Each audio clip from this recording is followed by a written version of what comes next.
the city.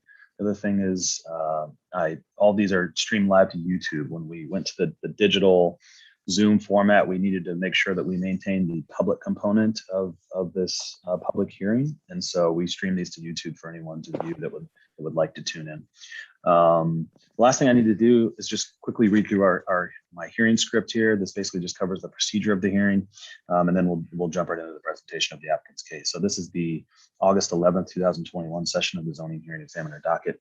My name is David Sturkey. I'm the zoning hearing examiner for the city of Cincinnati, and I'll preside over this hearing. Case before us today is case number ZH20210103.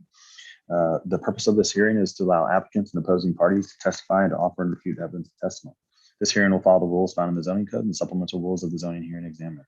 All testimony and evidence that an applicant or any opposing party wishes to offer must be presented at this hearing, unless a party has submitted evidence or testimony in the form of writing prior to this hearing.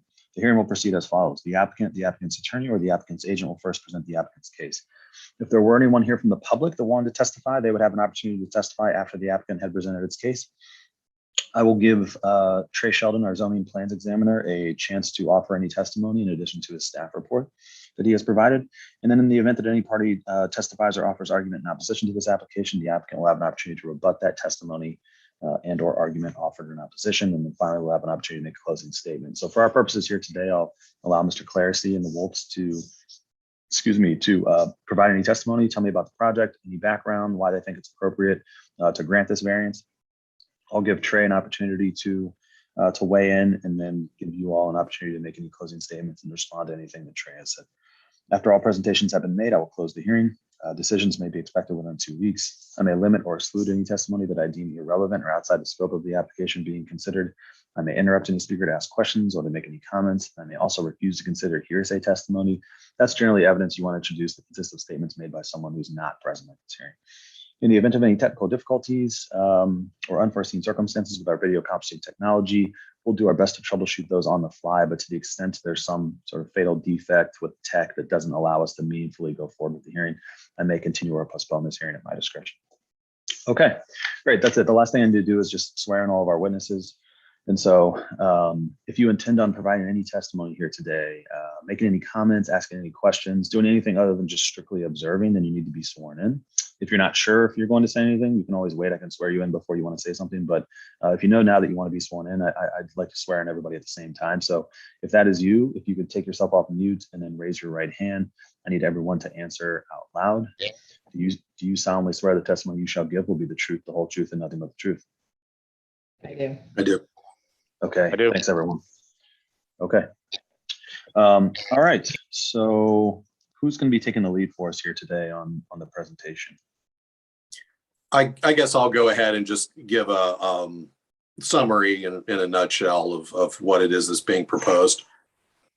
Great. So yours.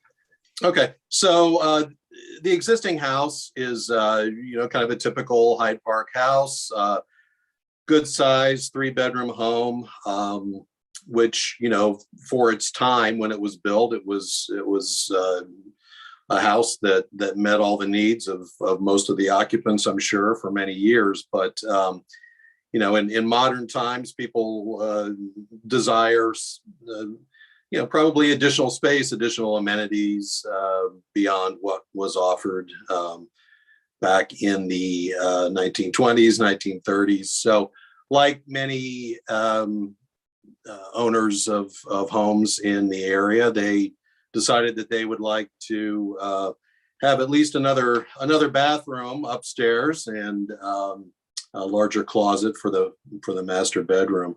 So what we're proposing is an addition, which would just be a second floor addition over what was probably another addition, first floor addition. I'm not sure when that would have been put on, but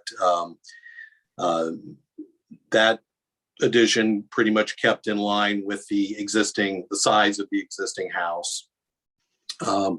The existing footprint as it is does not really meet current zoning regulations like many houses in the area. I believe a 40-foot wide lot or the 50-foot wide lot is what is required. this is a 40-foot wide, and most of the homes on the street are actually 40 feet wide. And most of the houses don't even meet the 7-foot minimum side yard setback that's required. So that's where we're at with this. We, on the north side, would have had to meet the 7-foot minimum setback with the calculations that would be required, or that would be allowed for the width reduction. That would reduce our 7-foot minimum setback to a 5'9" setback. So we'd be encroaching, bottom line, 1'10" into the required setback. And again, this is only a second floor addition. It's keeping in line with the established wall on the first floor. And one final thing is that only 14% of the current wall area on that north side would be added with this addition. So it's not like a whole lot additional, wall surface or wall area is being added anyway. So that's it. Basically, I'm not sure if the Wolves have anything else they'd like to offer. No, I think you pretty much covered it, and we'd be glad to answer any questions if we need to. Thank you, Kevin. Okay, great. A couple of quick questions for Mr. Clarsey based on that. I think you covered this, but just to be sure, this will be in the same footprint as the current one-story addition, and that's in the rear, right? Yes. Okay, so it won't extend the existing. It won't extend on the sides. It's extending out the back just a little bit. There's a little bit of an overhang, just to get the width we needed for the function that they desired. But no, nothing on the sides. Got it. And it's your testimony here today that it would not be practical or economically feasible to build an addition that does comply with the setback regulations. It would really impede the desired functions for the way they would like to use the addition. Yes. Okay. And I think I also heard you mention that there are other homes with similar setbacks, similar sizes, similar additions in the immediate vicinity and in the neighborhood. Mm-hmm. Okay. All right. I think that's all I have right now. I'll give Trey an opportunity to weigh in. Trey has a way of answering some of my questions before I ask him. So Sure. I'll let Sure. him jump in here. Yeah. To that exact point, we'll just segue it right into that. To that exact point, David, if in my staff report you were to look at the aerial image, and this is just part of it, the aerial image shows that virtually every house on that, if you were to pan out in a geographic information system or in cages, you'd see that virtually every one of the houses on that east side of the street are non-conforming as to their north side setback. I mean, it's just boom, boom, boom, boom, boom, all of them in a row would not conform to the, and most of the lots are also, as Mr. Clarsey pointed out, they're also non-conforming or sub-minimum as to width, most of them. So, this house is completely typical for that side of the street. The other point that Mr. Clarsey already somewhat covered, but I'd like to reiterate, is that it's a relatively easy path to a recommendation of approval on our part when the hardship involved is simply they're not asking for something more than the existing footprint and to utilize the existing load bearing wall. To not utilize that load bearing wall and start, kind of the reverse of a cantilever, if you had to step back in, you're really going through some engineering and stuff that's just almost unreasonable. The practicability and reason prong that we look at for part of the test, I think it's very clear here. They're not increasing the footprint. They're fine on their rear setback, and in fact, there is no real rear setback because it's a double frontage lot. So they're more than fine in their distance. And the last point I'd like to make is that on the adjacent streets, I'm going to grab that part. So on Shady Lane, which David is to the east of this, all of those, it is a street, not an alley, so it creates double frontage lots. But the reality is that when these homes were built, they were almost all of them, if not all of them, built with a detached garage. So in the case of the Wolves, they have a detached garage and a very large, I don't know the species of the tree, but you've got a very, very large hardwood tree there as well in their rear yard that, for somebody on the other side of Shady Lane, you have trees and then a garage and then a street and then another garage and then a street, between them and that. So the notion there'd be any kind of adverse effects, there's just no finding of any adverse effects to this at all. That's about it, unless you have any other questions. I think you covered it, Trey. I appreciate that. Okay. Mr. Clarsey or the Wolves, and anything else you'd like to say in response to my questions or Trey's testimony? We have nothing to add.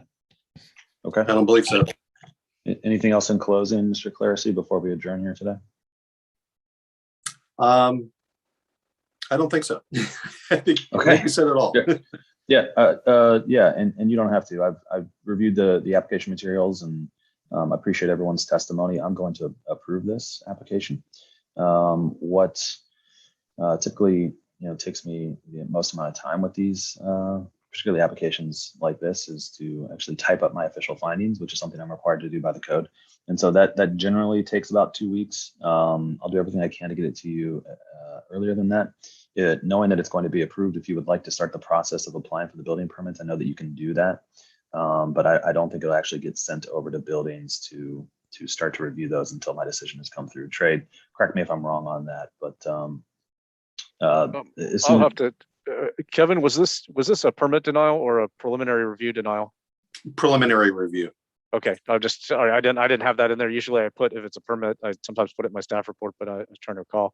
So yeah, I mean, you could go ahead and get in the pipeline for that. So the building plans examiner, take advantage of this 2-week window to get your plan set in. And for me, it's assuming David approves. I've already done my review, so it's practically a rubber stamp for me. A very quickie, but that way, if you have any revisions to do or anything for the building plans examiner, then you're already, as David recommended, I think it's wise to get that in, and then you're in the pipeline for their 15-day business day review period on a parallel track to David's issuing his decision. It'll get you it'll buy you a couple of weeks. Right. Great. Okay. Appreciate that. so as soon as I finish the decision, I put it into a PDF. I email it to everyone who's in the hearing. So as soon as you have that, you're good to move forward to the next step. Great. If you have any questions in the meantime, or would like an update on the status of the decision, anything like that, please feel free to reach out to myself or to Mr. Sheldon, and we'll get back to you and answer any questions you may have. Unless there's anything else, any other questions now, I think that's it. Thank you. Okay, great. Thank you all for being here. Thank you for your testimony. Hope you have a wonderful day. We are adjourned.